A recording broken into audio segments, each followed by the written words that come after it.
Well, I'm glad I was useful for something. And I did bring my cord today. That was good. Blake, thank you for being a hero. I appreciate your talk and what you have to do by yourself in Canada. It's phenomenal. I really appreciate that and the integrity that you have to deal with. The reason I share that with you is I remember I got that phone call with Blake called me and he was suffering quite a bit with that corn. So, and I knew he'd take a lot of he took a lot of hits over that. So we appreciate you. Thank you so much. Folks, good morning. Oh, bless your heart. Now we're ready to have some fun. Before we go into the ecological nutrient management, one of the most, I guess maybe the most difficult, most political, most difficult thing is in this country is dealing with nutrient management. It is an incredibly, very difficult thing to deal with. Very heated for many sectors, people that selling fertilizers, people that dealing with it, but also from a water quality perspective and how it's impacting our country. And through the years, I've realized that being an ex-nutrient management specialist, I knew, and a water quality specialist, that I was missing it. I didn't get it. I wasn't getting it right. So I figured it was all my perceptions and all my paradigms. So before we start, and I'm going to start explaining about this new test, the Rick Haney test, because there's a lot of confusion about it, is that I think we have to have the right filter. And I tried it yesterday and explained that why not approach the natural, approach it and mimic the natural system. That concept is called biomimicry. It is going to be the new science of the future. And so, in fact, I would argue those who are going to no-till and cover crops and farming the way you really are heading into a new way of thought and doing things. It's called biomimicry, mimicking nature, mimicking our architecture and the way it does business.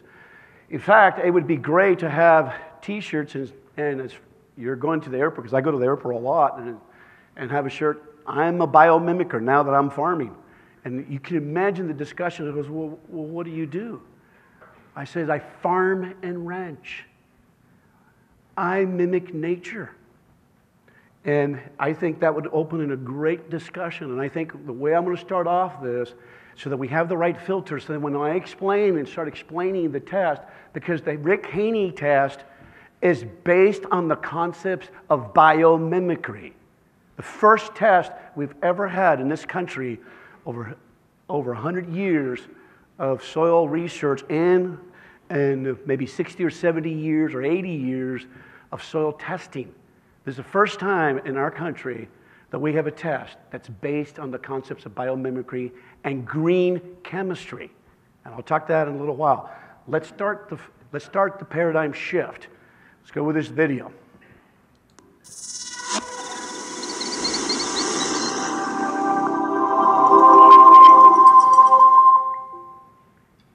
Biomimicry is innovation inspired by nature. It's the process of looking at something like a leaf and trying to figure out how to make a better solar cell. It's become popular in the design disciplines, mainly, I think, because people are looking for more sustainable ways to do things. And organisms know how to do this. After 3.8 billion years, life has learned what works and what's appropriate on the planet. And right now, that's what the people trying to redesign our world are looking for. What we do in biomimicry is we bring in biologists to the design table. We look at how does nature contain liquids? How does nature repel water? So for instance, go outside, look at any leaf and the veins in a leaf, and what you're seeing is the world's best water distribution network. There's an amazing thing called the Murray's Law that says that all branching structures in the natural world, including our lungs, they all follow a single mathematical formula. And it has to do with the pipe branches, and it drops down to a smaller diameter, and then it branches again, and that drops down to a smaller diameter, and that's predictable. People in green building now are starting to say, well, maybe our 90-degree angles that we have in plumbing are really friction devices. Maybe we should distribute electricity differently in a building, water differently in a building, even gases, even air conditioning differently in a building by mimicking this Murray's Law in our plumbing. The most important thing that people should know is that a sustainable world already exists. We're just now beginning to open our eyes and realize that the answers to the questions we've been asking, how do we live here sustainably, are all around us. Ladies and gentlemen, the soil health movement across this country is about biomimicry, mimicking the biology. In fact, we have been teaching in the last years that this is our template, mimicking the prairie, mimicking the forest. This is what really the soil health movement is. It's about ecology, it's about relationship, it's understanding how it works and emulate it down to every molecule. See, when I left agronomy school, it was about fertility, it's about forcing, controlling, manipulating, controlling. It was about forcing the system. It was not with collaboration, synergy. It was a complete opposite framework that I had when I left school. This last 12 years had completely shifted the way I think. I will tell you, I'm incredibly biased, and so is every human being here. We're all biased. The only non-biased person I ever met was dead. But I shift my bias. I do not look at any research or any information unless it teaches me biomimicry. Mimic God's creation himself. It is perfect. It is an elegant design. We are learning if we follow it down to its molecules. If we emulate it, there is no, what do you call side effects? Same thing in our human health. If we follow it, mimic it. How are we doing this in our agriculture? We're mimicking it right here, ladies and gentlemen. We're mimicking the forest and the prairie. Look at the architecture on the bottom. As we go into the forest, what do you see a majority of the time? You see an armor. That is one of the principles that we teach in soil. Have an armor 24/7. Look at that forest floor. If you pull that grass back, in that prairie grass, what do you see? You have an armor. It's called the detritus. It's an armor. It's there 24/7. It is there to protect that soil, to protect it from rain impact, from crust. That armor is so incredibly critical. Well, guess how we're doing it in our systems? That is rolled cover crop, cereal rye mix, creating that instant armor. Notice here in the forest floor, green growing out of brown. Green growing out of brown. You have the green trees, you still have the armor. Huge amounts of synergy by doing that. Same thing in our cropping systems. Do you see the weeds? Limited weeds. You have green growing out of brown. We're mimicking the same thing, whether we realize or not what we're doing, but as we're mimicking this. And it's spending time with Adam, and we spend time together in Tennessee, and we saw all these fields, and he'll tell you that is fields that are rolled down, and there's crops that come out of it always do better. Why are we so shocked and so prized when we do biomimicry? That is the template. Again, I showed this yesterday because of so many of the way we were taught. People say, well, where's your data? But again, there are people who knew a long time ago, ecologists and scientists knew 100 years ago that we should mimic the natural system. But that's not the path we took. One of the critical things about understanding nutrient management, and I did not understand, I was being honest about it, even though I went to graduate school for soils, I didn't understand how the soil worked. I really didn't. Even though I took graduate soil chemistry, I thought I did. But when it came to a real situation, because my thought process was fragmented and it was not holistic, and I did not know what the goal was. I did not know the goal. I thought the goal was yield. Not the goal.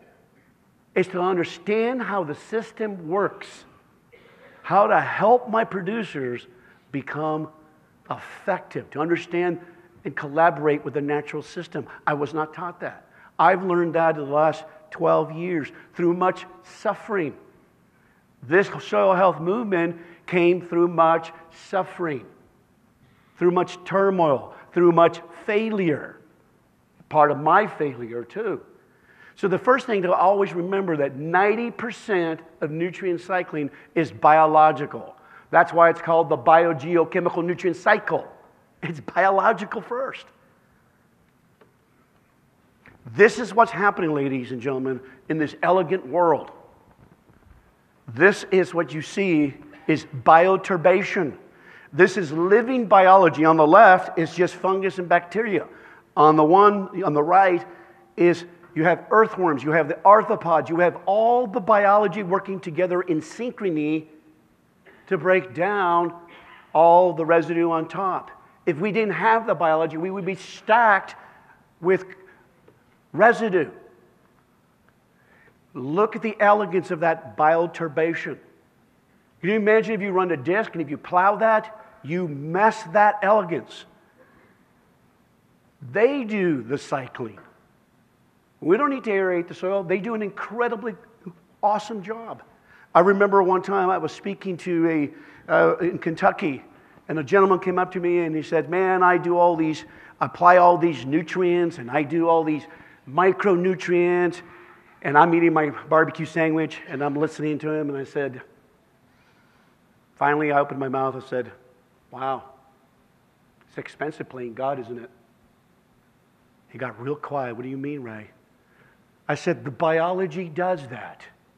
They make the minerals available. It is the biology in synchrony with the plants that make the nutrients available. They do that. It is a self-healing, self-regulating system.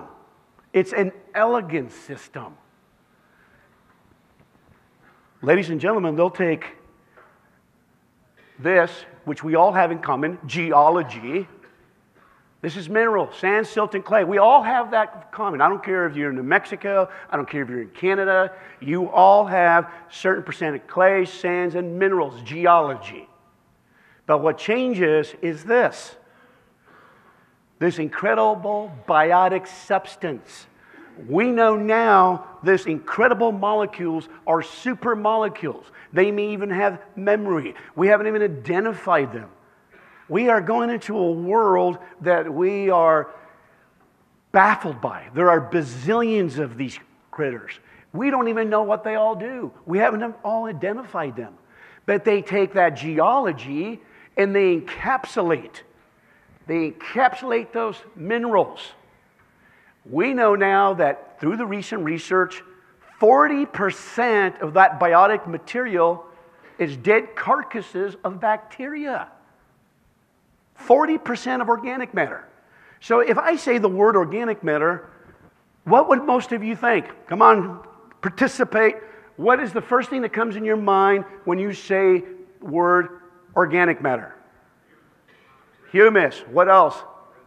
Residue. That is the first thing, broken down residue. In fact, I don't even know if I really like the word organic matter because it's so vague. I like this. Organic matter is really the secretions, the excretions of life. It's all these organisms. Somebody dies, somebody's saliva, somebody's urine, somebody's fecal matter, somebody's life, encapsulating and coating those particles. I had one producer walk up to me and says, well, Ray, what do you think about organic matter? I said, organic matter is great. It's that part of that coating. But it's much more elegant than that. There's much more fractions of it. Is incredibly beautiful. And it's so darn complex. Because we have been using old soil tests like the ones that we use to burn off for organic matter. But I said, we're missing a huge part of the story. I said, be careful how you look at organic matter. There's bog soils that are 20% organic matter, but yet they're not cycling on their own. You can't get any plants to grow on them. We have to determine what we want out of function out of our soils.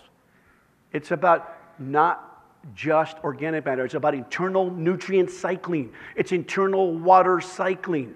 They're doing all these things. Because if you go and look at organic matter, because there's soils that are in California, there are bog soils that are 20% organic matter. And yet they're still putting fertilizer. Are they cycling on their own?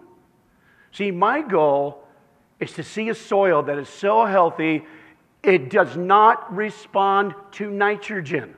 How many of you have actually seen that type of soil? Raise your hand. I have. Gerard's seen it. I have seen it. It will not respond because it has the internal cycling and everything is working in synchrony and in elegance. That's what I want to shoot for. That's my biasm, because then freedom for the producer. This is Colin's size photo. Collins is the really healthy soil. He's no-tiller. He no-tills into grains. He's just a phenomenal producer. That's the other soil as his brother across the fence.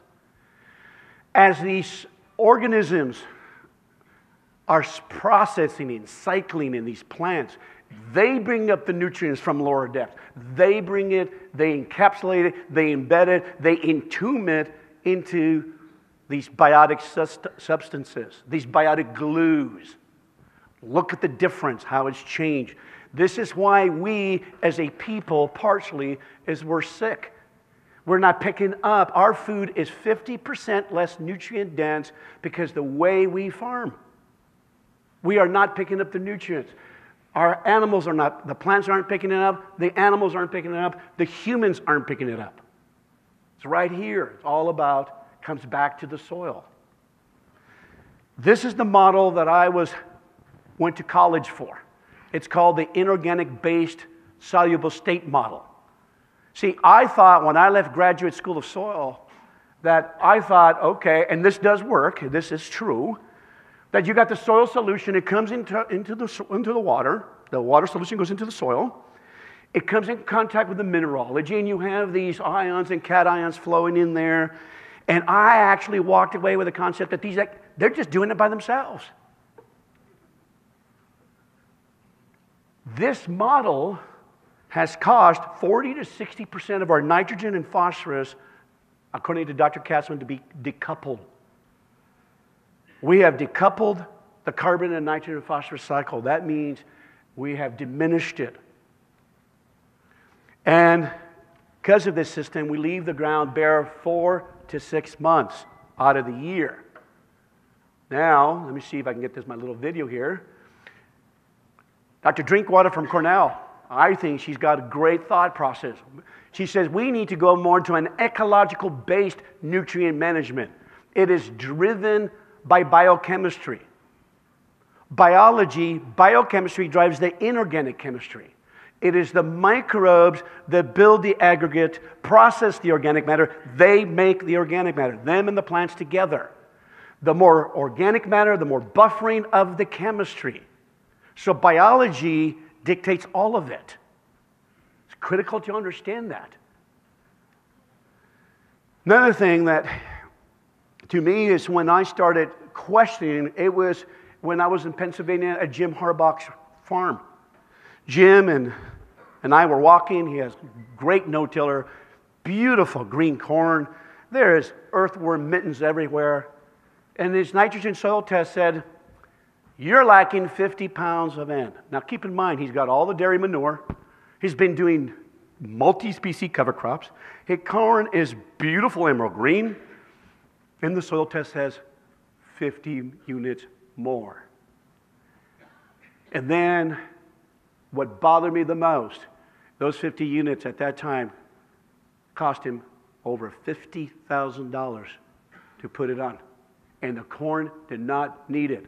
And I said to Jim, Jim, when is the last time you ever took a vacation, especially being a dairy person? It's been years. I said, you could have paid for all your family to go to Hawaii. It bothered me from that day on. I said, something is wrong the way we measure nitrogen. It has been elusive for years, those who have been in the agronomy field. Another contact I've come with us, and I'm so fortunate. I graduated at New Mexico State. I wish this was my professor, Dr. David Johnson. Dr. David Johnson is doing some phenomenal research that is mind-blowing. He got his PhD when he was 50. And he graduated when he was 60 years old. He was a house builder. I said, David, why did you do that? He says, I wanted a career change. So how did you pick biochemistry and all these, or microbial and whatever? He goes, he opened the book and put his finger down. And he's a brilliant scientist. Let me show you some of the recent research that just came out of his lab. Recently, he did an incredible experiment in a greenhouse. He shows that if you look at this chart right here, if you all know that the R-square value, that means from a scientific perspective, there is no causality. There is no relationship here. To have a relationship, you at least have to have a 0.6, 0.7, 0.8. The higher, the better. Plant at the early stages, his studies showed at the early stages of plant growth, when plants are really young, nitrogen did not make a difference. Phosphorus made no difference. Potassium made no difference. Look at the R-square for the organic matter. Even organic matter did not make a difference in the early stages of plant health. What do you think it was, ladies and gentlemen? Anybody have a guess? Because I was just blown away, but when I realized, what did you think? Carbon? It was fungus to bacteria ratios. Was the most critical for our plants to make association. Those are chili pot plants grown in a greenhouse. 0.1 fungal, the more bacterial, the worse the plants did. The more fungus to bacteria ratios, the higher the fungus, the better the plants did. In our agriculture soils, they are very bacteria dominant. It makes sense.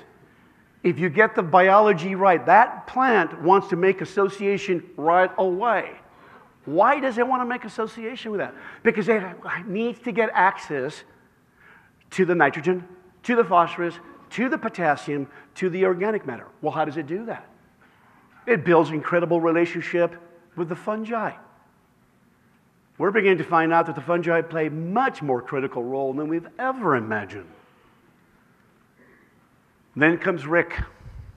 I met Rick in 2000. Hey, Willie Durham. Where's Willie Durham? Anybody here? Really? I don't remember what year it was.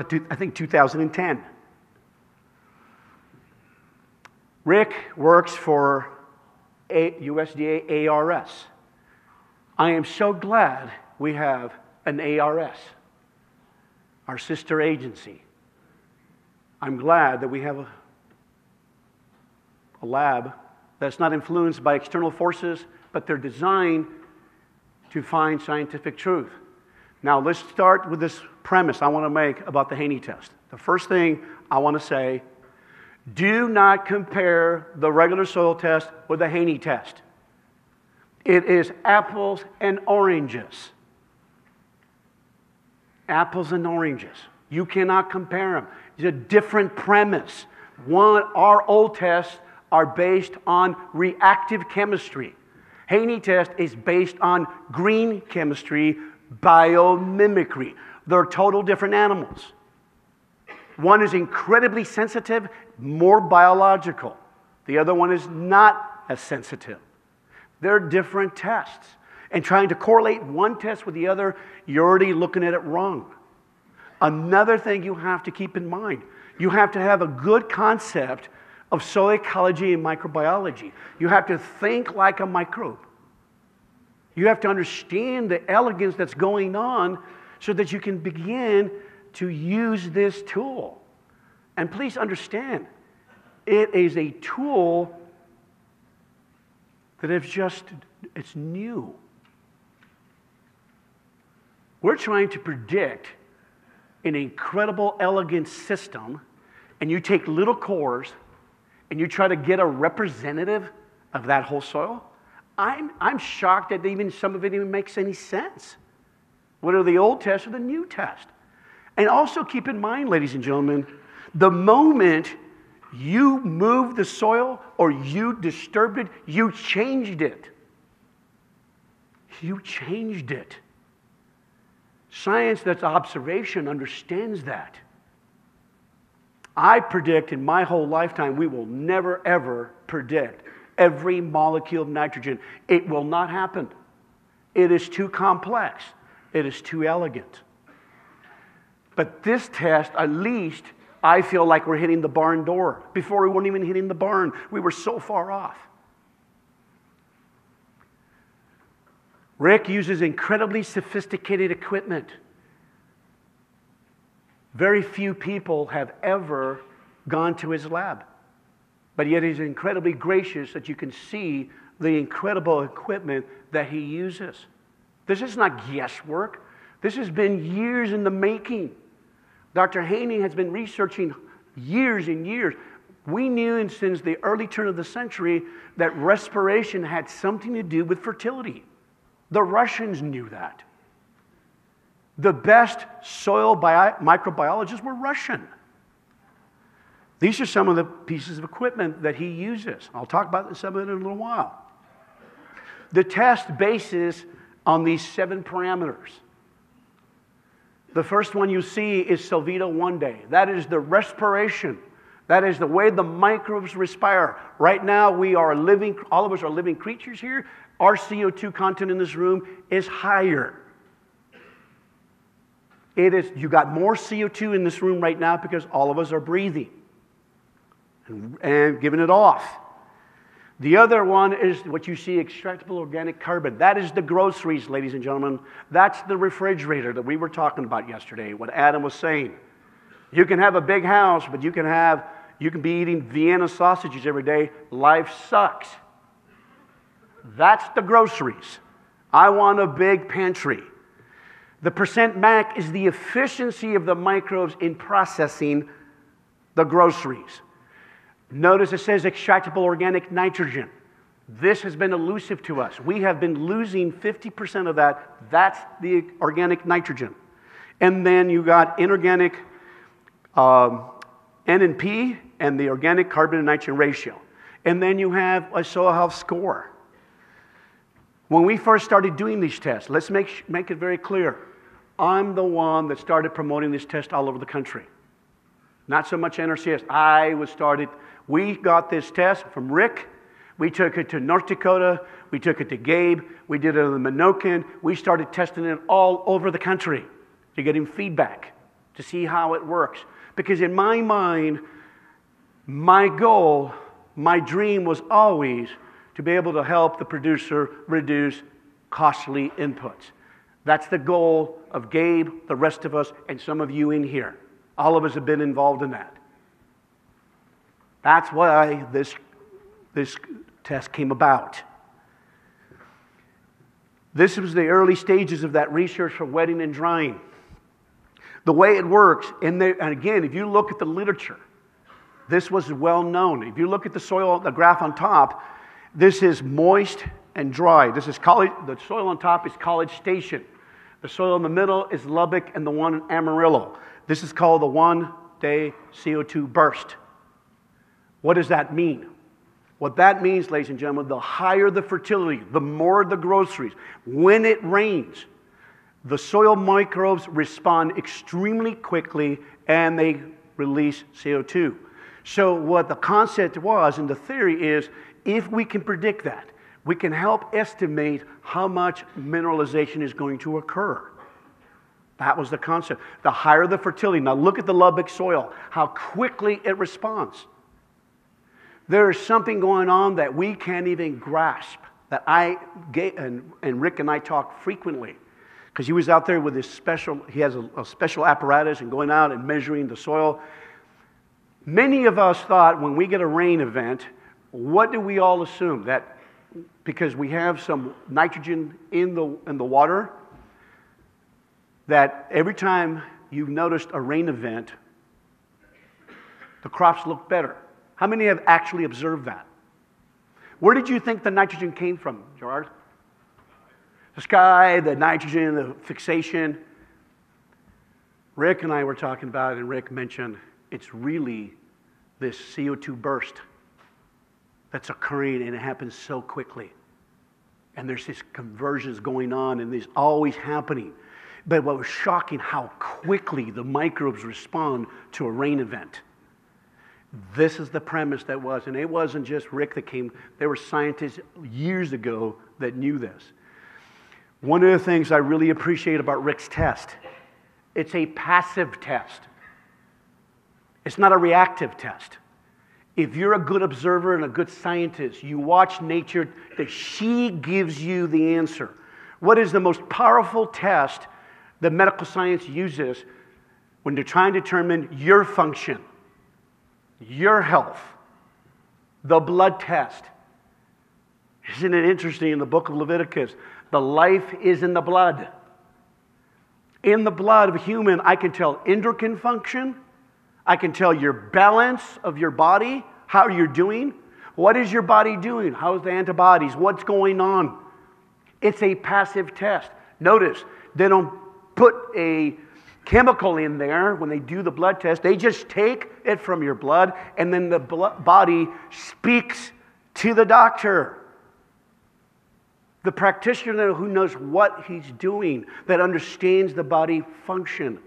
Just because you have a new soil test, you still have to understand function of the soil. It behooves you that you learn and understand soil. I was showing you Brian O'Neill. That man is so well read. He understands soil function. It doesn't matter if you have any fancy tools if you don't even have the basic concept of function.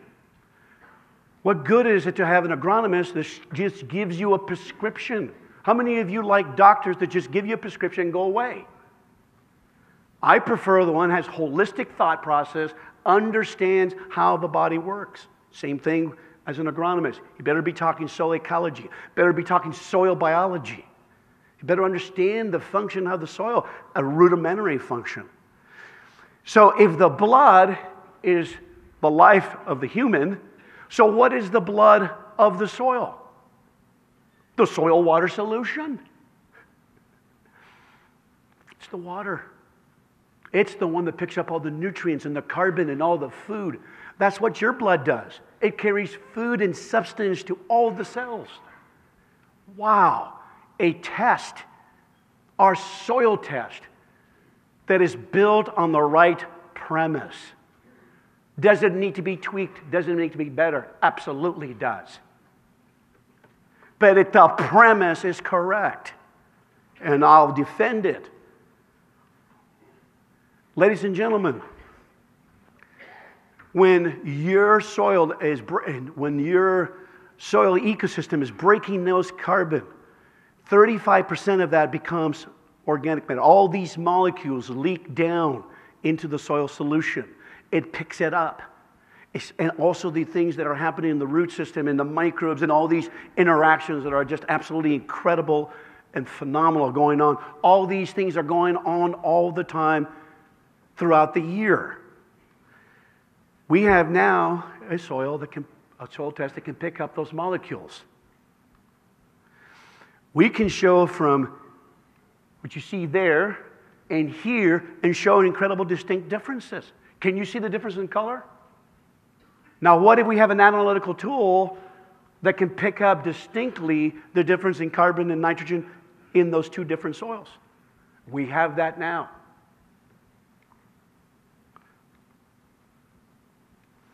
Like Adam, this is Adam's. I remember that first year that Adam invited me to his place. In fact, this is a picture of Adam. This is from Adam. So this is the no-till fields that were. This was no-till. Adam working with the producer. Look at the year. Look at the things that have changed in those soils. That's why Adam said to you, no-till is not enough. No-till was never the goal, ladies and gentlemen. Never was. Agroecology, biomimicry was really the goal. No-till is just a tool. It'll always just be a tool. Look at the difference in the soil. The Haney test could show the 270% change in respiration. We could document that. We could show that. The food, the groceries increased 39%. That means more cycling. The soil health scores increased by 50%. It's neat to be able to have a test that collaborates what you see with the shovel and what you see in the field. Please understand, ladies and gentlemen, what you see here is a spectrum. Those two soils were once the same soil. If you go across that country, our country, those two soils can actually be representative, our soils across the country. Some are incredibly degraded, what you see on the left, and some are incredibly functioning. They can look like our forests that have never been touched, or our prairies, or some no-tillers, I will argue, that are doing such a phenomenal job, they look like the soils you see in that forest. They are getting close, and they're coming along beautifully by mimicking nature and following the principles. Thing to remember here that's very important, the little chart you might not be able to see, right here is the predominant species in these conventional soils is nitrate nitrogen. Very low dissolved organic nitrogen. As you become more healthy, as your soils move more like the forest and the prairie, you start getting other species of nitrogen available. Dissolved organic nitrogen starts to increase. It starts being, you get different forms of nitrogen. Case in point, ladies and gentlemen. This is a picture of secondary succession. Most of our farms are here. Heavy weeds, mineral soils, nitrate, very leaky systems. As you progress down the system and start emulating more nature, you start heading more into a more balance of fungal bacteria system. You don't want it too fungal that we are so slow in nutrient cycling. Once you understand the context of why no-till soils cycle slower, they have more of a fungal component. They have more organic nitrogen. You cannot compare a conventional and a no-till soil. They're night and day. One is very leaky. One is bacteria dominant. The old soil test works just fine in a very destroyed mineral soil. That's what you have. Minimal life. But once you start going into a soil health system, the test starts to fall apart because it cannot pick up the organic nitrogen pools. Rick Haney's test can. These are sophisticated water analyzers. They're not soil analyzers. They're sophisticated water analyzers. They're very sensitive. It's the blood test. It has the ability to pick up the organic carbon and the organic nitrogen in the system. Have you ever pondered why, when you did a soil test, how many have done soil tests in a forest or a prairie? Or a pasture? Anybody? Gerard, how much nitrogen did you find in them? Very little. That's the old technology. I used to ponder, I said, but hold on a second, I'm growing all this grass. Where's the nitrogen coming from? I only got 3 or 4 or 5 parts per million in my pasture. What's going on in the forest? Well, I don't see the co-op at night fertilizing the forest. Where's the nitrogen coming from? We have the ability to pick that up now. This is what our standard soil test picks up. Nitrate, nitrogen, and some ammonium.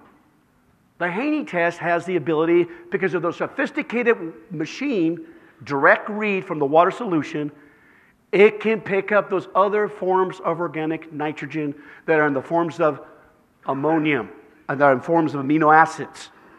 These little molecules you're seeing, they're cleaved on. They have nitrogen molecules. Plants can take up organic N. We now not can only measure the house, we can measure the groceries. So how much have we been missing? Over 50%. We've been missing 50% of our nitrogen pools.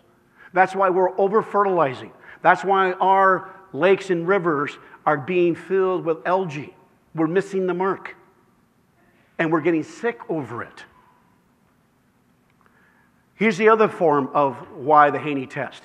The Haney test is based on root exudates. Brilliant. A scientist says, well, if the soil sees root exudates, the acids, gentle acids, why are we using sulfuric acid, ammonium fluoride, and these caustic acids? Reactive, forcing cations, forcing information out. But not as a good scientist listening to what the soil's telling you. But then you're forcing it. Total different approach. One uses root exudates, the other one uses reactive chemistry. I'm going to fall in the path of nature. You've got to mimic it all the way down to the molecules. Because if I only got 5 minutes, let me show you quickly. Illinois Fertilizer Chemical Association. It was posted, and they made this incredible study all over Illinois. I want you to notice right off the top of the bat, that is a curve response to nitrogen. Notice that. The first thing, when we all see that curve, most people focus, oh yeah, look, the optimum rate is 140, and you're going to get so many bushels.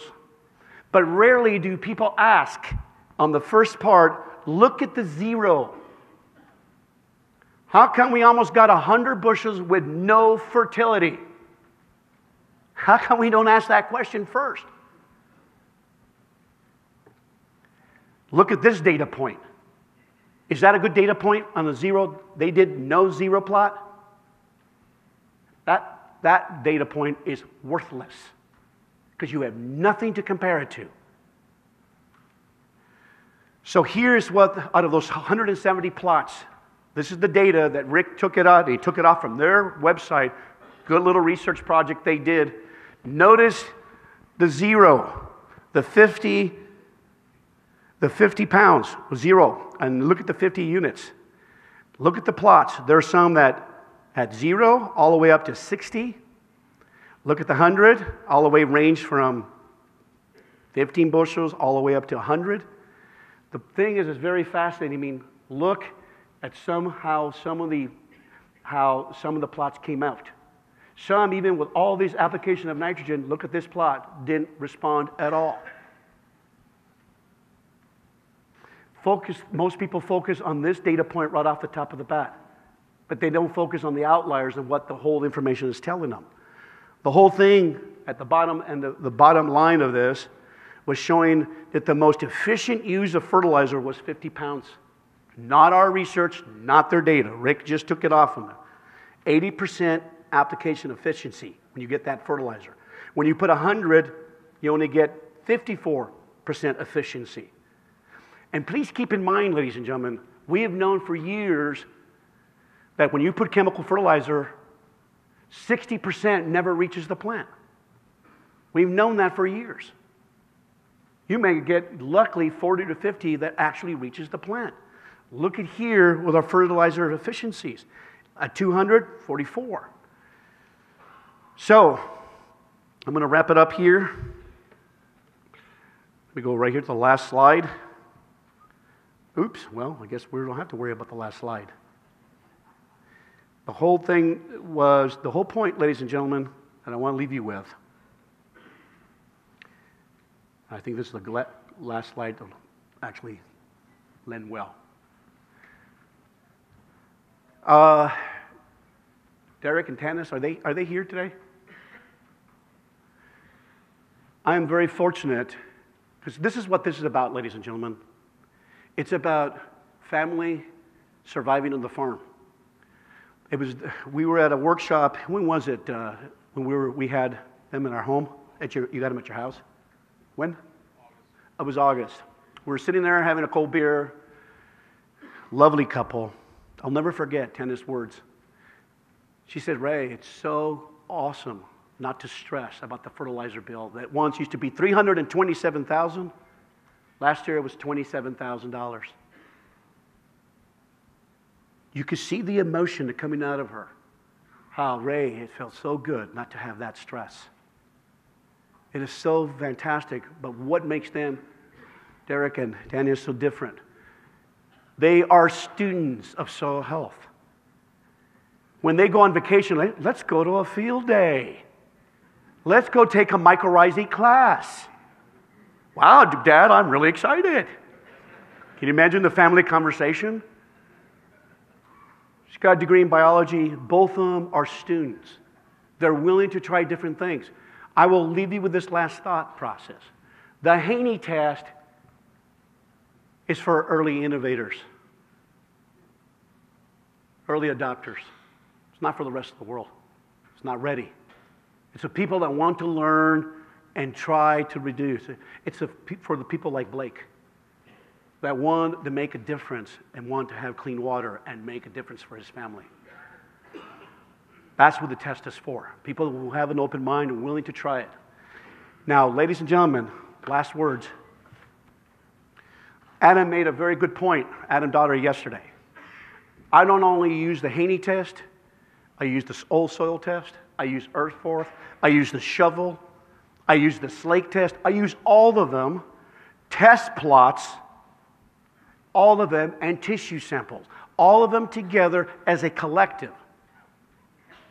If you're going to be a good practitioner, like you want a good doctor, the doctor will use many tools to determine your health and function. He does a blood sample, he does a stool sample, saliva, he does a CAT scan. You are complex. The soil is complex. You have to use all of them. But at the end of the day, the tools is only as good as your understanding and your commitment and your integrity to learn. Thank you, ladies and gentlemen.